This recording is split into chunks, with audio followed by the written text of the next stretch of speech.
Hi guys, I guess I owe everyone a bit of an explanation.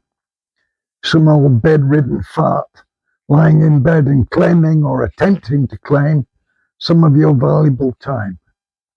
But I think honestly that I can justify it. You give me some of your valuable time and a little patience, and I promise to give you something valuable in return. It won't be polished, and there will be mistakes, but I will leave you standing on a rock and not in a quagmire. And it will be new.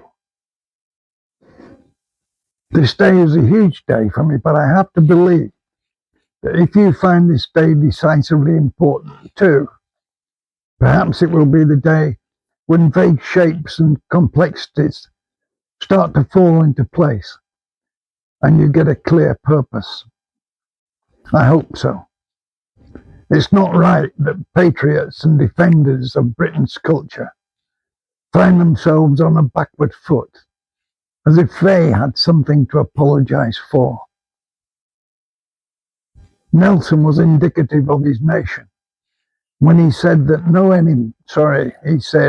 no captain can do very wrong if he places his ship alongside that of an enemy. In those days, there was absolute clarity. Everyone knew who the enemy was, and nobody was adverse to stating it plainly. Don't confuse the word enemy or the word adversarial and think it automatically indicates open hostility. Wellington wrote with just cause that nothing except a battle lost can be half so melancholy as a battle won. But I would add a caveat to that. A loss without a shot being fired is nevertheless a profound loss.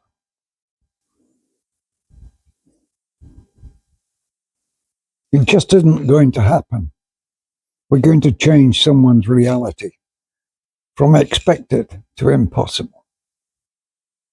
And don't switch off if I illustrate a major point from history again. For over 20 years, Bonaparte fought and destroyed the best armies in Europe, gathering a reputation as being absolutely invincible. In 60 major battles, he faced hundreds of generals who knew Bonaparte was a genius of innovation and strategy when deploying his artillery. They knew that, and they still tried to match him, like for like, and failing miserably. They became despondent, and that sapped morale. For 20 years, he scattered blood-soaked kingships like confetti. Wellington looked at the same problem, but had a different perception. He made a minor adjustment and won the field. His minor adjustment, that of rear slope defense, is still being taught in every military academy throughout the world. And yet it took over 20 years for someone to see it. He saw what others had overlooked. It had a major effect, even though the change itself was only minor.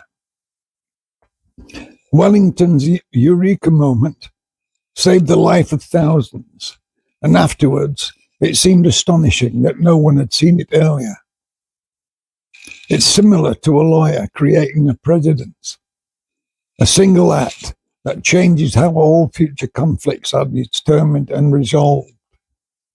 It was a new perception, and not a gun, that won the day. It's perception and not the gun that's going to win this day too.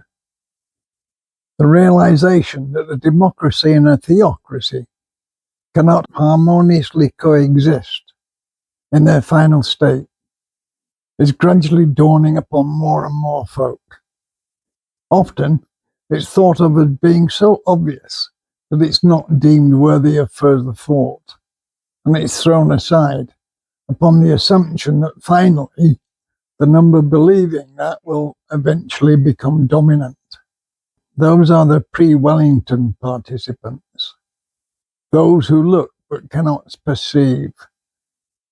Like the reverse slope strategy, it's actually staring them in the face, but they can't see it. So here comes a coup de grace. Wellington is the old soldier that never dies. I can hear his autocratic voice saying quite clearly, "Ladies and gentlemen, the claim of incompatibility is only an assumption until it's proven in any court of law worldwide. And that gravel has still yet to fall."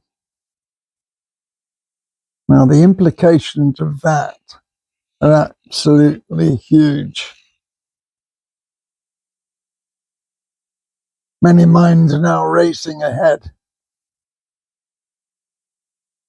Ta-da! The world's largest ever live streaming event, watched by millions, as a tribunal poses the first question: are democracy and totalitarian theocracy compatible? And should the first 15-man jury find they are not, a second jury would then have the question given to them. If a theocracy advocates an alternate method of government and places divine revelation superior to democratic law, is it by definition adversarial to a democracy? Let's just do that one again. If a theocracy advocates an alternate method of government, which it does, and places divine revelation superior to democratic law, which it does, is it by definition adversarial to a democracy? Which it is. But it's never been proven in law. And that's what we've got to put right. I realise that I promised a concept that would leave you on solid ground. We will get there. In future years, some will be incredulous that this wasn't picked up earlier. But part of the reason is explained by the excellent American maxim: when you're up to your neck in alligators, it's hard to remember that the initial objective was to drain the swamp. The terrain of religion can act as a feint. The moment discussion shifts to personal belief, the ground turns to mire. Centuries of doctrinal subtlety blur the objective, draining energy and turning every argument into shifting ground. The law is clear. Scripture is inviolate. Even when the text exhorts behavior wholly incompatible with law and public safety, only the actual deed is unlawful, whereas the scriptures remain protected. Swamp, morass, quagmire, take your pick. It's best to avoid it. What is clear is this: claims that all religions can earn identical privileges, enjoy identical effects, or contribute identical steadiness to democratic law are unsustainable. Traditions differ, doctrines differ, effects differ, and the outcomes for a secular democracy can't be identical, whatever some people might claim. A system that places divine law above constitutional law cannot coexist with a democracy except through a temporary and unstable duplicity in the structure of authority itself. And secondly, Christianity does not advocate theoretical governance. Some other traditions do. And it is their opposed system of government that is also incompatible with democracy. And thirdly, democracy chooses its representatives for a given period. At the end of that period, they're removed and replaced. The vote. Theocracies rule through clerics, and as such, there's no removal system. You can't get rid of them. That in itself is undemocratic and incompatible. So that's where the gravel must fall, upon solid ground. While a theocracy is asserting ascendancy, it imposes its own rules on its adherents, overriding common law protections and ignoring the sovereign authority of the state. The direct challenge to constitutional supremacy is a blatant breach of common law protections. Claims that its alternative courts are merely advisory or that conciliation is offered only upon request are distortions of the truth. In practice, these courts exercise real authority over adherents, imposing decisions that can't be declined without consequence. That combination of actions is profoundly undemocratic. It lies outside democratic law and should surely be prohibited. That then is the solid ground I spoke of, in which the gravel must fall, and as soon as possible. Now let's discuss my suggestions as to how and where. My wishes may be disregarded by others in stronger positions to bring the whole thing to fruition. But here's my pennyworth anyway. I said the whole would be brought about by patriots and pro-democrats. But to my mind, the method is almost as important as the message. It's most easily explained by an analogy. I call it the icebreaker. The icebreaker is the first ship in an Arctic convoy, with the strongest hull to break through the ice and lead other ships safely to harbour. Which ship leads is never left to chance, but chosen deliberately. Larger and more prestigious ships must give way until the icebreaker achieves its objective, and then the rest can move rapidly, benefiting from the work already done. Every hull can sustain pressure, but the ship's recent history and current condition determine its suitability to lead safely. All right, so there's a line, as it were, of priorities. The weakest at the back, the strongest at the front. I want now to move on and to say that we substitute a vanguard state for the icebreaker, and the rest falls into place. It's instrumental in achieving the safe and chosen destination that I spoke about earlier. Poland and the Baltic states are recently freed from Soviet domination and have a far higher regard for freedom than many others. They would eagerly grasp a method to preserve liberty and freedom without violence, though they're always ready to defend it.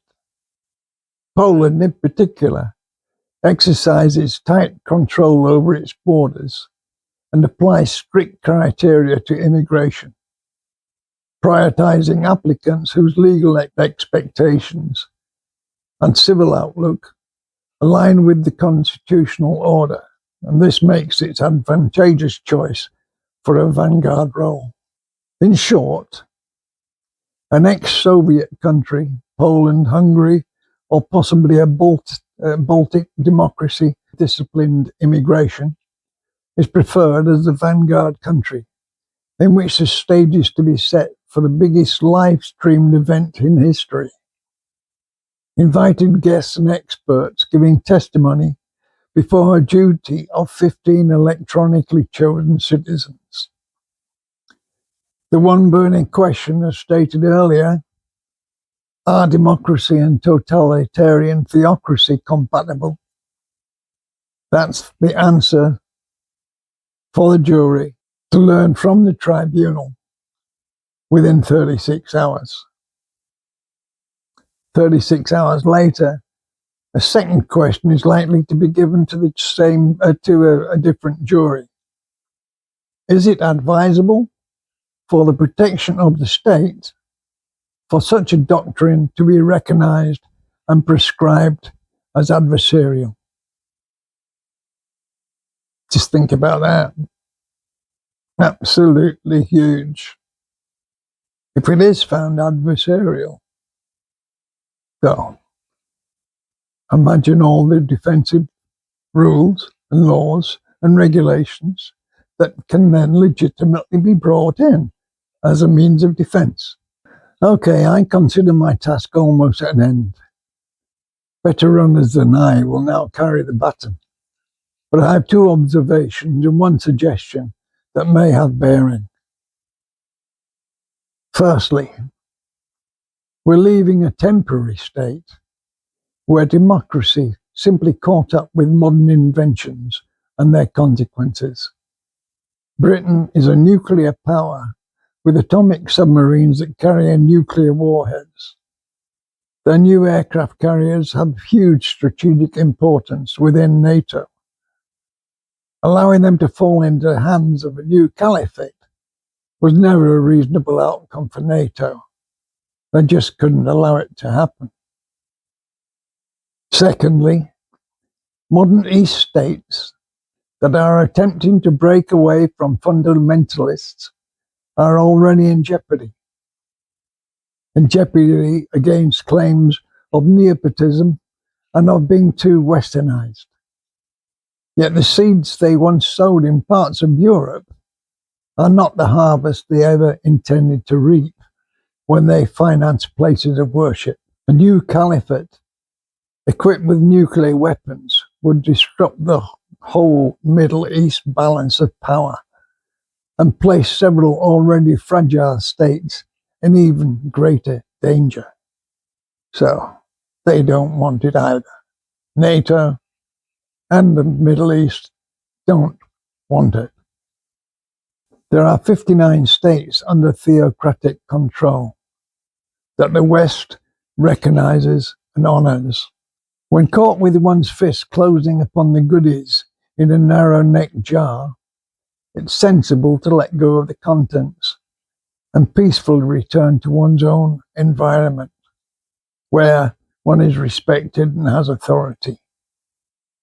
There are 59 states under theocratic control, where the West recognizes and honors that fact.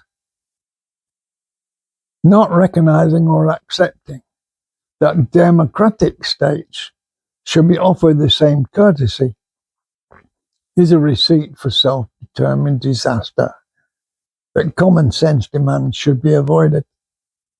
I've lots of respect for the strong-willed warriors in some Middle East nations, but there's a time and a place, and this is no longer the time and place. It's time to accept that democracies too have a right to exist. Wellington's gravel is raised. Patriots must bring it down. Farewell for now, and regards from Lord Urchin. Shaft 1, Demographics. Auf Wiedersehen.